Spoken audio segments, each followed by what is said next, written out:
주시기 바랍니다. 서울대학교 병원 이 소아 청소년 정신과를 담당하는 김북년 교수님이 계시더라고요. 근데 이분은 한번 진료를 받기 위해 예약을 하면 한 3년에서 4년을 이제 기다려야 된다고 합니다. 그러니까 엄청난 인기가 있으신 것 같습니다. 그러니까 장애 스펙트럼이라든지 아니면 ADHD, 성인 ADHD, 청소년, 소아 다양한 부분들을 진료를 하시더라고요. 근데 이 교수님이 말씀하시는 것 중에 제가 좀 인상 깊었던 게 뭐냐면 뇌에도 가지치기라는 것이 있다라고 말씀하시면서 우리가 뇌에 큰 가지치기가 인생에 한 2번 정도가 있는데 이 뇌의 가지치기는 어떤 것이냐면 태어나서 받는 자극에 따라 어떤 기능을 담당하는 신경 네트워크를 더 발전시킬지를 결정하는 것이라고 말하고 있습니다. 제가 읽는 저도 어려워요. 여러분도 어려우시죠? 근데 이게 크게 두 부류라고 했는데요. 이게 언제냐면 첫 번째는요, 이게 만 3세까지 이 전두엽을 제외한 대뇌의 두정엽, 측두엽, 후두엽에서 1차 가지치기가 이루어진다고 합니다.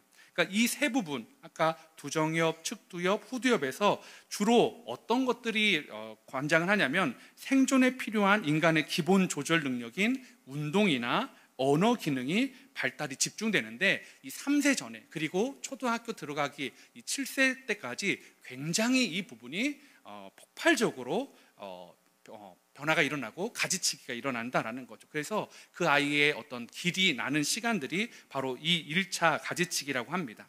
그리고 2차 가지치기는 이 10대 청소년기에 아까 하나 예외 두었던 전두엽이 가지치기를 하는데요. 이 전두엽이 하는 게 뭐냐면 사회성, 고위인지, 충동 조절 등과 관련된 것으로 우리가 사람답네, 인간답다라는 그런 것들을 말하는 부분이 바로 이 전두엽에서 관장하는 부분이다라고 합니다. 즉 청소년기에 이 전두엽에서 인간다움, 사람다움으로 이제 발달하는 시기, 가지치기가 일어나는 시기가 바로 이 시기다라는 거죠. 그런데 그러면 이렇게 인간답고 사람다운데 청소년들은, 사춘기 사람들은 인간다워요? 아니잖아요. 왜 그런가 봤더니 이 교수님이 이렇게 말씀을 하더라고요. 이 전두엽의 가지치기가 일어나는 청소년기에 한시적으로 이 전두엽의 기능이 일시적으로 떨어진다고 합니다. 그러니까 인간답지 않은 애들의 모습이 그래서 그런 거예요. 그래서 우리가 중2병이라고도 이야기하지 않습니까? 그런데 그 아이들을 보면서 이 교수님이 한 말이, 책에 써 있는 글이 저한테 참 많이 묵상이 되었습니다. 이렇게 써 있더라고요. 청소년들을 향해 이렇게 글을 썼습니다. 완성된 방망이로는 홈런을 날릴 수 있어요. 하지만 모양을 갖춰 나가는 동안에는 제 기능을 하지 못합니다. 여러분은 지금 멋진 방망이를 만드는 중이에요. 청소년들을 향해서 아직은 어떤 모양인지도 모르고 멋진 방망이도 아닌 것 같지만 너희가 지금은 그 방망이를 깎아가고 만들어가는 과정이다라고 말하면서 완성되면 너희는 멋진 홈런을 치는 인생이 될 것이다 라고 말해주는데 이 글을 듣는 청소년이 아닌 저도 맞아, 나도 정말 홈런 치고 싶어, 그런 마음이 들더라라는 것입니다. 이 말을 보면서 저는 영적으로도 이 가지치기가 필요하겠다라는 생각을 해보게 되었습니다. 왜요? 아까 말씀드린 것처럼 우리도 인생에서 늘 홈런 치고 싶지 않습니까? 어떤 홈런이요? 돈도 좀 많이 벌었으면 좋겠고, 건강이 약하지 않았으면 좋겠고, 관계도 잘 맺어서 다락방 바뀌었는데 갈 때마다 마음이 두근반 세근반, 이거 해야 되나 말아야 되나 이게 아니라 가가지고 분위기도 주도하고 분위기도 살려내고 이런 것도 해보고 싶고요. 좋은 학벌이나 좋은 직장에서 일하고 싶어 하죠. 그리고 또 어떤 홈런을 치고 싶습니까? 신앙적으로도 더 좋은 신앙인이 되고 싶어 하는 그런 마음들이 있다라는 거죠. 그런데요, 실상은 어때요? 우리 삶 가운데 그런 홈런들이 자주 나옵니까? 아닙니다. 교회 안에 있다 보면 건강이나 돈의 문제로 힘들어하는 분들, 관계로 인해서 어려운 분들을 참 많이 보고요. 심지어는 신앙적으로도 늘 하나님 안에서 굳건한 분들이기보다는 죄의 문제로 넘어지고 하나님 앞에서 온전한 일을 이뤄가는 것에서 늘 죄책감에 시달리는 분들, 그런 분들을 참 많이 보게 된다라는 거죠. 그러면서 왜 이렇게 넘어지고 실패할까? 그런 모습을 보면서 김북년 교수님 말씀했던 우리도 영적인 가지치기 중이라 그런 건 아닐까? 아직 완성된 방망이가 아니어서 그 방망이로 뭔가를 해보려고 휘두르다 보니까 아직은 홈런은 잘 나오지 않지만 우리가 완성된 방망이 됐을 때는 우리도 멋지게 홈런을 칠 수 있지 않을까라는 생각을 해보게 되었다라는 것입니다. 왜 매일 큐티를 하고 성경을 읽고 주일에 꼬박꼬박 교회에 와서 말씀을 듣는데 넘어진다고요?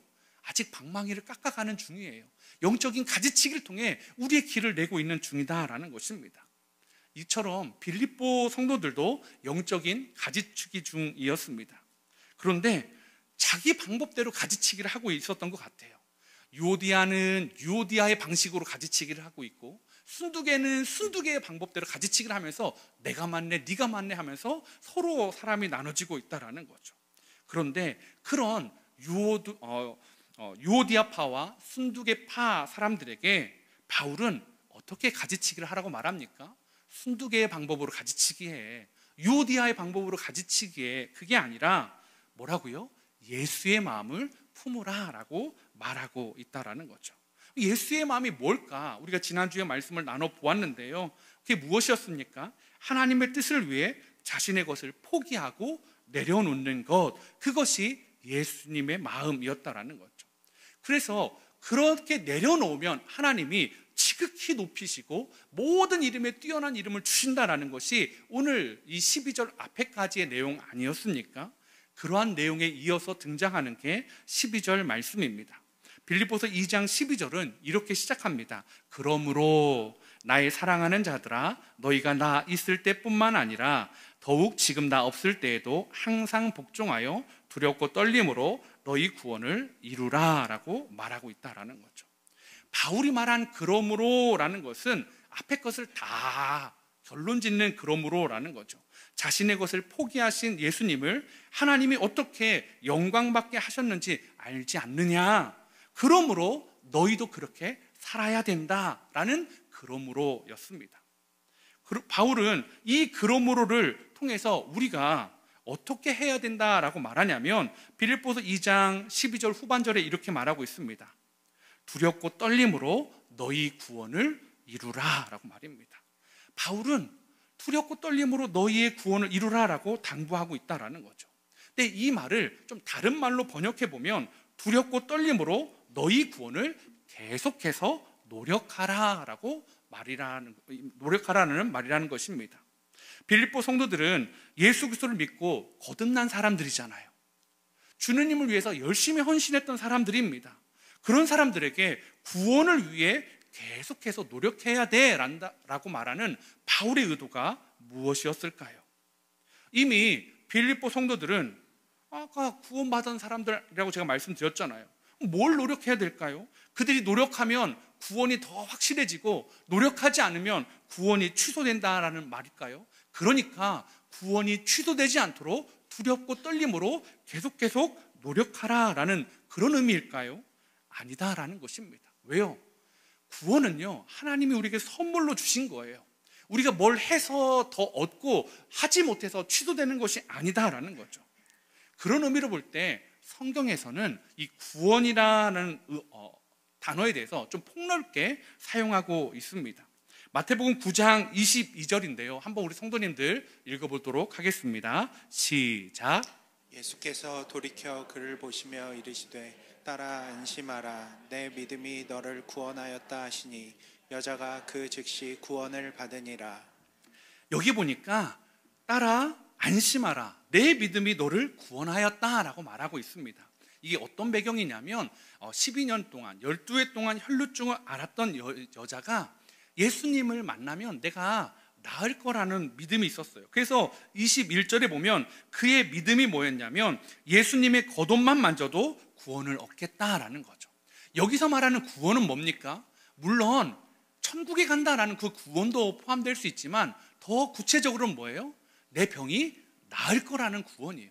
내 병에서 노임을 받을 거라는 의미로 구원이 쓰여졌고, 예수님도 내 믿음이 너를 구원하였다, 너를 낫게 했다라고 말씀하고 있다라는 거죠. 이 여인에게만 이 구원이라는 의미가 뭐 병을 낫는다라는 좀 넓은 의미로 쓰여진 것이 아니라 바울도 그런 의미로 구원을 사용하고 있습니다. 빌립보서 1장 19절에 보니까 이것이 너희의 간구와 예수 그리스도의 성령의 도우심으로 나를 구원에 이르게 할 줄을 아는 거로 라고 말하고 있습니다. 너희의 간구와 예수 그리스도의 성령의 도우심으로 나를 구원에 이르게 한다라는 것은 이게 그냥 단순히 내가 천국에 간다라는 그런 의미라기보다는, 왜요? 너희의 기도가 나를 천국으로 이끌어간다 그런 의미라기보다는 너희의 기도와 예수 그리스도의 성령님의 도우심으로 내가 이 감옥에서 풀려날 것을 나는 안다라는 의미로 해석할 수 있다라는 거죠. 즉 구원이라는 단어가 이렇게 천국에 간다라는 그런 의미뿐만이 아니라 병에서 나음, 감옥에서 풀려남 등 다양한 의미로 사용되고 있는데, 오늘 12절의 구원도 조금 더 넓은 의미로 한번 살펴보고자 합니다. 우리가 구원이라는 단어를 쓸 때는요, 한 3가지 정도로 시제를 나눕니다. 이미 받은 구원과 현재 진행형인 구원과 앞으로 미래형인 구원을 보고 있는데요, 이게 뭐냐면 이미 받은 구원은 우리를 구원하시기로 작정하시고 의롭다 칭의하신 그 구원이 바로 칭의의 이미 받은 구원이고요, 현재의 구원은 뭐냐면 성화요. 내가 정말로 주님을 닮아가는 현재 모습의 주님을 닮아가는 애쓰며, 그리고 미래의 구원은 다시 오실 하나님 나라에서 우리가 영화로운 존재로 이뤄갈 영화의 모습이 그 모습이다라는 거죠. 지난주 우리 카페 아분이를 개업한 우리 청년도 소개하지 않았습니까? 이 아분이라는 뜻이 제가 말씀드렸잖아요. already but not yet.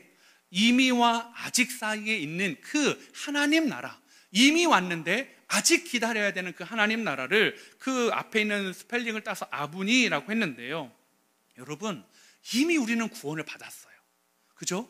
예수님이 우리가 선물로 주셨어요. 이거는 누구도 취소할 수 없어요. 그런데 현재의 구원, 성화를 위해서, 그러면 에이 우리 구원 받았으니까 대충 살아도 되는 거 아니야?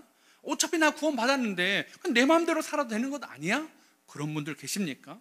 아니면 오랜 시간 예수님을 믿었음에도 불구하고 아무런 변화가 없는 분들은 그 받은 구원이 진짜인지를 한번 점검해 보셔야 한다라는 거죠. 왜요? 그 이미 구원받은 사람들은 현재의 삶에서 현재의 구원을 어떻게 해요? 열심히 계속해서 노력하며 이루어가는 삶을 보여주어야 하기 때문이다라는 것입니다. 그렇다면 이 성화의 과정을 밟아가는 성도들의 모습 속에서 계속 나타나야 되는 모습들은 무엇일지 바울이 이야기해 주는 것들을 한번 살펴보고자 합니다. 구원의 삶을 이루기 위해 계속 노력하는 사람은 어떤 모습이어야 되나? 첫 번째, 원망과 시비가 없어야 한다라는 것입니다. 바울이 이 원망과 시비가 없이 하라는 말 다음에 나오는 그 문장이 무엇인지를 한번 주목해 보십시오. 15절이거든요. 이렇게 시작합니다. 이는 너희가 흠이 없고 순전하여 어그러지고 거스르는 세대 가운데에서 하나님의 흠 없는 자녀로 세상에서 그들 가운데 빛들로 나타내며 라고 말하고 있습니다. 바울은 이 세대를 어떻게 말하고 있냐면 어그러지고 거스르는 세대 가운데 흠 없는 하나님의 자녀로 살아가야 된다라고 말하고 있다라는 거죠. 뭐 당연한 이야기 같은데요, 사실은 바울이 이렇게 단어를 열거하는 데는 저는 이유가 있다고 생각합니다. 왜냐하면 이것과 반대되는 모습이 성경에 딱 나오는 시점이 있는데, 그것이 신명기 32장 5절이었습니다. 신명기 32장 5절에는 아까 읽었던 빌립보서 2장 15절과 완전히 반대되는 사람들의 모습이 나옵니다. 그들이 여호와를 향하여 악을 행하니 하나님의 자녀가 아니요 흠이 있고 삐뚤어진 세대로다. 이 말씀은 모세가 출애굽한 이스라엘 백성들에게 해준 말이거든요. 너희가 그런 사람들이다 라고 말한 거죠. 지금 바울이 빌립보 교회를 향해서 말하고 있는 것은 너희는 그런 사람들은 되지 말아야지, 출애굽 당시의 백성들처럼 살지 말아야 된다는 것을 강조하고 있다는 거죠. 흠이 없고 어그러지고 거스는 세대 가운데 하나님의 흠 없는 자녀가 돼야 되는데, 출애굽은 어땠다고요? 하나님의 자녀도 아니고 흠도 있었고 삐뚤어지고 어그러진 세대였다라고요. 그런데 사실 이 출애굽의 이스라엘 백성들처럼 하나님의 은혜를 많이 깊게 경험한 사람들은 성경에서 별로 없었던 것 같습니다. 출애굽, 이집트에서 나오기 위해 하나님이 하신 일이 무엇입니까? 10가지 재앙이었습니다. 10가지 재앙을 통해 이집트에 섬기는 신들이 다 거짓이라는 것을 하나님이 보여주시고 진짜 신이 누구신지를 보여주셨습니다. 그리고 홍해 앞에서 그 홍해를 가르고 그들을 그 바닷속 깊은 길로 걸어 나오게 하신 위대한 일을 하나님이 하셨다라는 거죠. 그러면 그들의 삶에 찬양이 넘쳐야 되죠. 맞습니다. 그래서 홍해를 건너서 미리암이 찬양하고 찬양하는 이스라엘 백성의 모습이 나옵니다. 그런데요, 16장에 가니까, 출애굽기 16장에 가면 그들이 찬양이 아니라 원망을 쏟아놓기 시작합니다. 무엇 때문에 원망이었냐? 먹을 것이 없는 것 때문에, 그것 때문에 하나님을 원망합니다. 생각해 보세요. 대제국에서 건져주셨고 홍해를 갈라준 기적을 봤는데 원망은 먹을 것 때문이었다라는 거죠. 17장에 가면 물이 없는 것 때문에 모세와 시비가 붙습니다.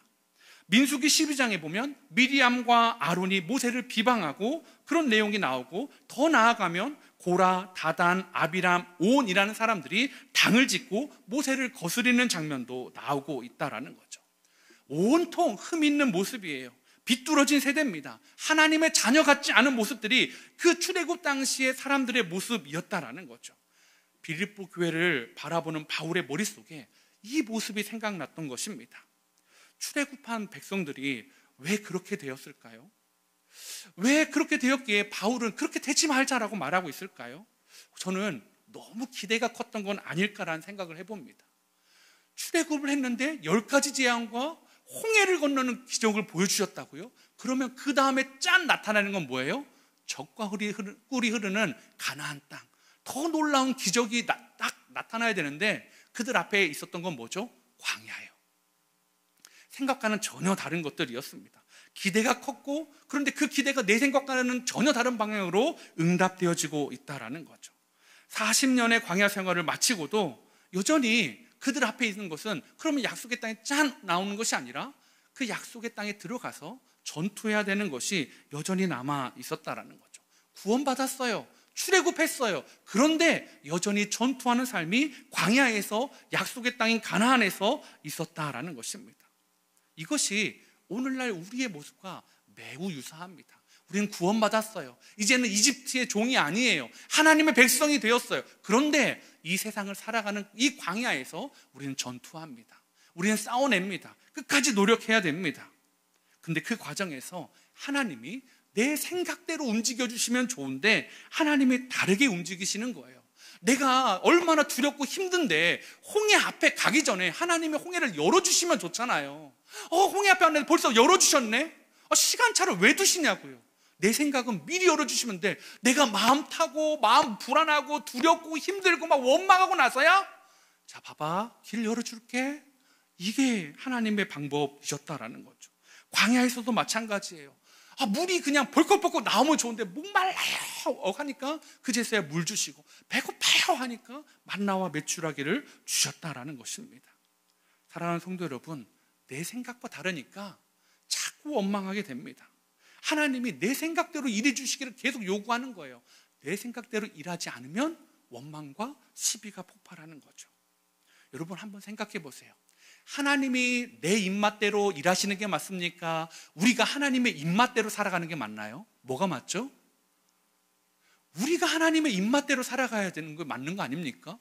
그런데 우리는 자꾸 창조 주신 하나님 앞에 내 입맛대로 살아가 달라고 말합니다. 내 입맛대로 일해 달라고 말합니다. 만약에 그렇다면요, 오늘날 이 세상이 정말 난리가 아닐 겁니다. 왜요? 우리는요, 10명만 있어도 10명의 생각이 다 달라요. 다릅니다. 100명이 있으면 100인의 색깔이 다 다릅니다. 그러면 내 생각대로 하면 이 세상이요, 어떤 기준 없이 내 기준으로 막 하다 보면 온통 난리가 날 거예요. 그러므로 하나님은요, 우리의 생각이 아니라 하나님의 생각대로 이 땅을 운행하시고 우리를 인도하고 계신다라는 거죠. 근데 내 생각과는 다르니까 불편해요. 그런데 여러분 생각해 보세요. 하나님이 틀리시나요? 아니요. 우리가 단지 하나님 어떻게 하는지 알지 못해서 그렇지, 하나님은 홍해를 가르시는 하나님이고 광야에서 그들을 먹이시는 하나님이고 그들의 의복이 신발을 닳지 않게 하시는 분이었습니다. 우리가 그것을 알지 못했을 뿐이에요. 여러분, 하나님은 틀리는 분이 아니시다라는 거죠. 그래서 하나님의 생각을 따라가는 겁니다. 하나님의 일이 내 생각과는 다르다 할지라도 어떻게 해요? 수납하는 거예요. 원망하지 않는 겁니다. 왜요? 하나님은 맞으시니까요. 사랑하는 성도 여러분, 여러분은 하나님을 신뢰하십니까? 하나님의 일하심을 믿으십니까? 그러면요, 여러분의 삶 가운데 아직 홍해가 갈라지지 않고 아직 내 삶에 먹을 것이 없고 마실 것이 없고 내 삶에 힘든 고난이 있을 때 여러분 어떡할까요? 하나님은 틀리지 않아. 하나님은 날 여기 죽이려고 이 광야로 인도하신 분이 아니야. 하나님은 만나와 메추라기를 주시고 반석에서 물이 솟아나게 하시고 홍해를 가르시고 구름기둥과 불기둥을 우리를 인도하시는 분이라는 걸 믿고 신뢰하며 걸어가는 저와 여러분 되시기를 소망해 봅니다. 이스라엘 가운데 원망과 시비가 가득했던 또 다른 이유가 뭘까? 은혜를 은혜로 여기지 않았던 거예요. 민수기 21장 5절인데요. 우리 한번 같이 읽도록 하겠습니다. 시작. 백성이 하나님과 모세를 향하여 원망하되 어찌하여 우리를 애굽에서 인도해내어 이 광야에서 죽게 하는가? 이곳에는 먹을 것도 없고 물도 없도다. 우리 마음이 이 하찮은 음식을 싫어하노라 하매. 하나님이 사실은 먹을 걸 안 주신 게 아니에요. 먹을 걸 주셨어요. 만나와 메추라기도 주셨고 마실 걸 안 주신 게 아니에요. 마실 것도 주셨어요. 그런데 그들이 뭐로 인해서 원망합니까?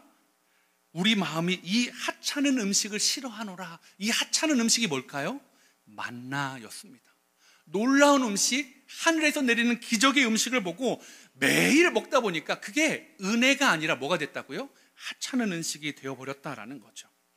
여러분, 은혜가 반복해서 나타나면요, 은혜를 은혜로 여기지 못하게 되는 게 우리의 본성이다라는 거죠. 무엇보다 제가 한번 생각해 봤어요. 광야에서 태어난 아이들은 진짜 그런 만나가 은혜였을까? 오히려 더 어려웠을 것 같아요. 태어나서 뭔가 좀 인지할 때부터 보니까 만나가 내려요. 그럼 그건 은혜가 아니라 뭐예요? 당연한 거예요. 이건 당연한 거지. 이게 뭔 은혜야. 이건 원래부터 그랬어. 나 태어날 때부터 그랬는데? 라고 애들이 생각했을 거라는 거죠. 이런 말이 있잖아요. 호의가 계속되면 권리인 줄 안다고. 은혜가 계속되니까 그건 당연한 것처럼 여기는 겁니다. 은혜가 은혜로 여기지 않고 원망거리가 되고 하찮은 것이 되어버리니까 그것이 문제가 되고 있다는 거죠. 제가 예전에 이정교회 목사님이 설교하는 것 중에 한 부분을 좀 우리 성도한테 얘기해드린 적이 있었습니다. 기억하실지 모르겠는데요. 이 목사님이 너무 막 사역을 열심히 하다 보니까 밤늦게까지 신방하고 강의도 하고 훈련도 하다 보니까 집에 이제 늘 늦는 거예요. 근데 늘 들어갔는데 이 아파트 단지가 주차장이 늘 협소한 곳. 그래서 늦게만 가면 그 아파트 단지가 되지 못하고 저 멀리다 대고 와야 되는 것이죠. 그래가지고 그래도 그렇게 어쩔 수 없잖아요. 그렇게 했는데 어느 날 너무너무 힘든 거예요. 막 사역을 정말 주를 위해 열심히 일하고 했는데 너무너무 피곤해서 기도하신 거죠. 하나님, 제가 다른 걸 구하는 게 아니에요.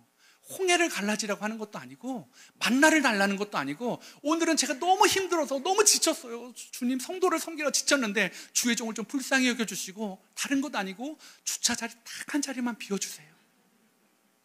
그러면서 막 기도하면서 갔대요. 그래서 한 바퀴를 딱 들어가면 주여 이곳입니까? 저곳입니까? 이 단지입니까? 저 단지를 도는데 주차 자리가 있어요? 없어요? 없어요. 해도 너무하시네 하나님. 그리고 원래 됐던 저 멀리 내가 터부터 걸어오면서 막 그럴 수 있냐고. 하나님, 내가 누구 때문에 지금 이렇게 열심히 달리고 있냐고. 우리 애들은 너무 내 얼굴을 잊어버리겠다고 막 하면서 이 얘기하는데요. 그냥 마음에 드는 생각이요.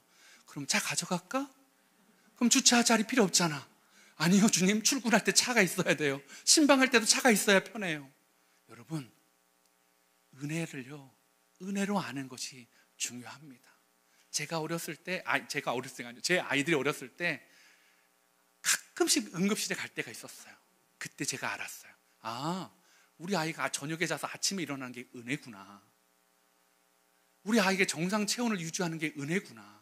여러분, 근데 응급실에 가지 않으면 당연한 거예요. 당연히 우리 애는 저녁에 자면 아침에 통잠 자고 잘 일어나는 거지 기침 안 하고 감기 안 걸리고 잘 사는 거지 여러분, 그런데요, 빼앗겨 보니까 그것이 은혜인 줄을 알게 되었다라는 것입니다. 사랑하는 성도 여러분, 여러분에게 주신 은혜가 무엇입니까? 혹시 여러분이 원망하는 것 안에 은혜인데 하찮은 음식이 되어버린 것 있으십니까? 여러분에게 주시는 가정, 여러분에게 주신 자녀들, 배우자, 교회 공동체, 일터, 은혜였는데 이거밖에 안 되냐고. 난 여기 일할 사람 아닌데 날 왜 여기에 두시냐고. 왜 저 사람 저런 사람 만나서 내가 일생을 이렇게 힘들어야 하냐고. 여러분, 은혜 아니었을까요? 그 은혜를 다시 기억하는 저와 여러분 되시기를 소망해 봅니다. 구원의 삶을 이루기 위해 계속 노력하는 사람. 두 번째는요, 정체성을 잊지 말아야 한다라는 것입니다. 여러분은 자신을 어떤 사람이라고 이렇게 정의하십니까? 어떤 요새 MBTI나 애니어그램이나 디스크나 여러 가지 이렇게 볼 수 있는 거 있지 않습니까? 그래서 MBTI에서 T, F, P, J, 너 F야, 난 T야, 이러면서 막 얘기도 하고, 애니어그램에서 너 몇 번 유형이야? 나 9번이야, 나 8번이야, 7번이야, 막 이렇게 이야기합니다. 그런데 바울은 딱 한 단어로 우리가 어떤 사람인지를 이야기합니다. 15절에 보니까 이는 너희가 흠이 없고 순전하여 어그러지고 거스는 세대 가운데서 하나님의 흠 없는 자녀로 세상에서 그들 가운데 빛들로 나타내며, 세상에서 우리를 어떤 존재라고 말하죠? 빛이라고 말하고 있습니다. 우리를 세상의 빛이라고 말합니다. 거스리는 세대, 어둡고 어그러진 세대 가운데 너희는 빛이다 라고 하나님이 말씀하고 있다라는 거죠. 그래서 원망과 시비가 있어요. 그 세상 가운데 너희가 빛을 보여줬는데, 생각해 보니까 저와 여러분 안에도 원망과 시비가 있나요, 없나요? 있어요. 저희도 흠이 많고 약하고요, 악한 세대에 있었고요. 근데 어떻게 빛을 비칠 수 있냐고요. 그 비밀이 16절에 있습니다. 16절에 이렇게 말합니다. 생명의 말씀을 밝혀라고요. 성경책에 보시면 여기 보면 밝혀라는 곳에 숫자 5하고 괄호가 써 있을 거예요. 그리고 그 관주를 옆으로 쭉 따라가다 보면 또는 붙들어라고요. 그러니까 생명의 말씀을 밝혀는 이렇게도 읽을 수 있는 거예요. 생명의 말씀을 붙들어. 이 표준 세번역 성경에도 보면 생명의 말씀을 굳게 잡으십시오라고 번역하고 있다라는 거죠. 여러분, 우리가 세상에서 어떻게 빛으로 살아갈 수 있을까요? 내 의로? 내 인품으로? 내 경제적인 것으로? 내 건강으로? 여러분, 아니요. 성경은 그렇지 않다고 말합니다. 뭐라고요? 말씀을 붙잡아야 된다고요. 말씀을 꼭 붙잡아야 된다고요. 생명의 말씀이 우리가 세상 사람들과 다른 존재임을 부여하는 그런 은혜의 통로라고 말하고 있다는 거죠. 여러분, 말씀을 많이 아십니까? 말씀을 많이 안다는 것이 빛나는 것이 아닙니다. 말씀을 붙들고 살아가는 게 빛나는 것입니다. 알고도 붙잡고 살아가지 않으면 그것은 더 역겨워요. 많이 보셨잖아요. 저 사람은 교회의 집사고, 저 사람은 교회의 장로고, 저 사람은 교회의 목사인데 왜 저렇게 살아? 그래서 여러분 어떻게 해요? 역겨워하시잖아요. 그 사람들 정말 증오하시잖아요. 여러분, 우리가요 어떻게 살아가야 될까요? 말씀을 붙잡고 끝까지 그것을 이뤄가며 살아가야 한다라는 것입니다. 그런데 힘들어요. 왜요? 그걸 붙잡으면 그냥 탁 대본에 바뀌면 좋은데 그렇게 바뀌지 않으니까요. 아브라함이요, 창세기 15장에 보면 하나님께서 그 아브라함을 향해서 야, 너의 후손이 하늘의 별처럼 땅의 바다의 모래알처럼 많아질 거라고 약속했어요. 약속 붙잡았어요. 그런데 어떻게 됐을까요? 15장, 16장 쭉 지나면서 어떤 일이 있었냐면, 이 아브라함이 말씀을 알았음에도 불구하고 자기 아내의 여종을 취해서 이스마엘을 낳는 일이 있었다라는 거죠. 그리고 나서 나중에 하나님이 자기 아내 사라와의 관계 가운데 아이를 주셨을 때, 그 이삭을 주셨을 때 하나님이 22장에 가서야 너 그 아이 다오라고 말씀하십니다. 그때서야 아브라함이 그 자기 하나밖에 없는 독자 이삭을 하나님께 바치죠. 그때 22장에 하나님이 이렇게 말씀하십니다. 이제야 네가 하나님을 경외하는 줄을 안다. 창세기 15장요, 아브라함 하나님 말씀 알았어요. 이미 믿음의 조상이었어요. 그런데 창세기 15장과 22장의 아브라함은 굉장히 많은 차이가 있습니다. 말씀을 알았지만 사람의 방법으로 후손을 얻으려고 했던 게 15장, 16장에 나오는 아브라함이었다면 22장은 그 하나님이 주신 후손이 없어도 하나님의 뜻대로 살아가겠습니다, 하나님의 말씀이 이루어질 줄 믿습니다라는 놀라운 변화가 있었어요. 성화 아닙니까? 여러분, 그렇게 살아가는 겁니다. 우리 삶 가운데 변화가 있어야 돼요. 예수님을 믿었을 때나 예수님을 믿은 지 10년 됐을 때나 아무런 변화가 없어요? 그럼 문제가 있는 거죠.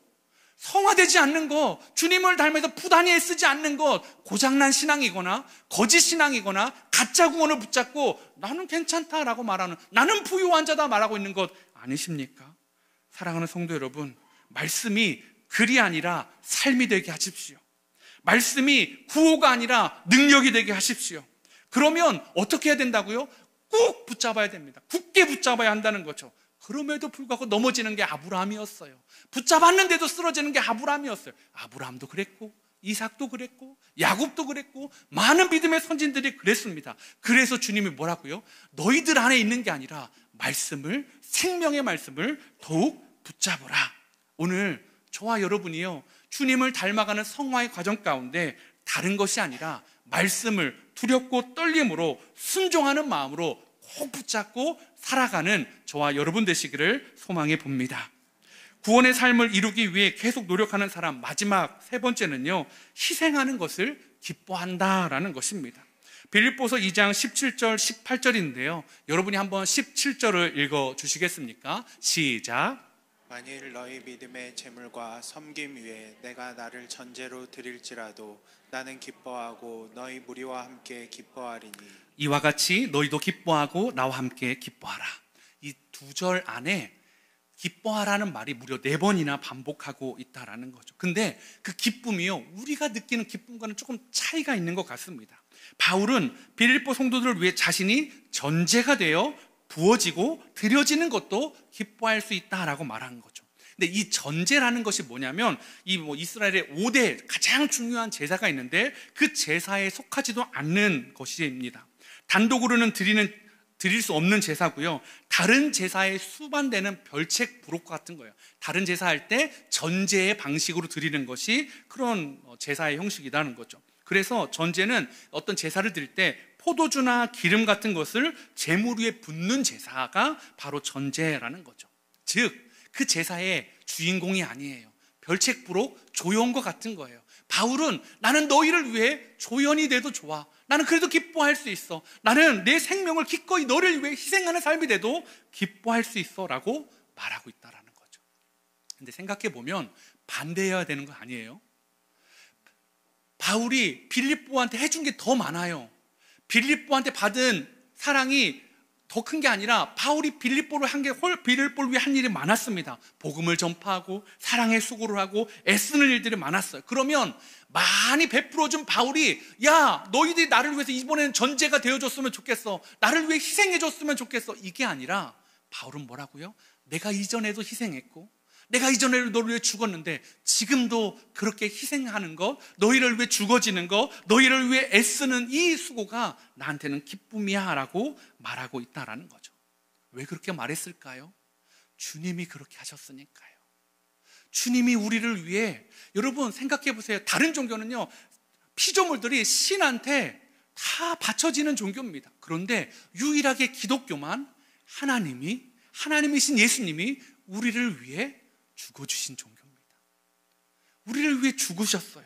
우리를 위해 희생하셨어요. 그리고 그걸 기뻐하셨어요. 산제물이 되셨습니다. 그래서 예수를 닮아가라라고 말하면서 너희도 예수님처럼 그런 삶이 되어야지 않겠냐면서 자신이 그 삶을 보여주고 있다라는 거죠. 로마서 12장 1절에 그래서 이렇게 말합니다. 그러므로 형제들아, 내가 하나님의 모든 자비하심으로 너희를 권하노니 너희 몸을 하나님이 기뻐하시는 거룩한 산제물로 드리라. 이는 너희가 드릴 영적 예배니라. 거룩한 산제물, 삶의 예배, 성화의 예배예요. 주님이 그렇게 하셨던 것처럼 우리 희생하자.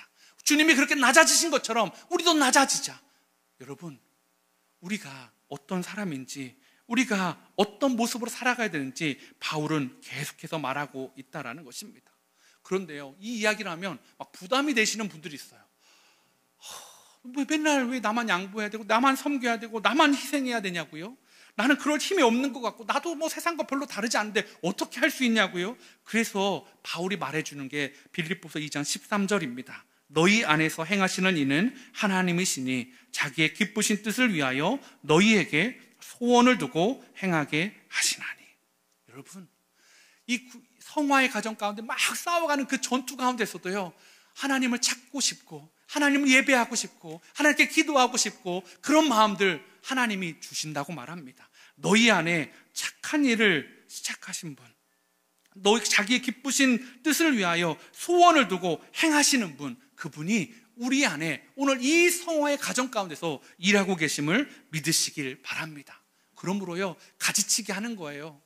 세상의 방법과 하나님의 방법이, 하나님의 말씀이 있을 때 하나님의 말씀을 가지치기 하는 것이 아니라 세상의 방법을 가지치기 하는 거예요. 그래서 이 땅을 살아갈 때 자꾸 하나님의 길이 나을 수 있도록, 내 인생이 하나님의 방법대로 살아갈 수 있도록 가지치기 한다면 우리 언젠가 하나님 앞에 섰을 때 인생의 멋진 말로 홈런을 칠 수 있는 멋진 방망이가 될 줄 믿습니다. 한 주간 주님의 손에 붙들린 멋진 홈런을 치는 방망이들 되시기를 소망해 봅니다. 우리 시간 이 말씀 생각하시면서요, 우리 오직 예수뿐이네 라는 찬양인데요, 은혜 아니면 살아갈 수 없다라고 이 찬양의 가사에 나와 있습니다. 무엇도 은혜냐면 호흡마저도 주의 것이다 라고 말하고 있습니다.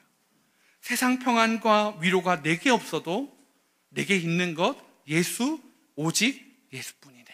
그래서 우리가 이 땅을 살아갈 수 있는 것 아닙니까?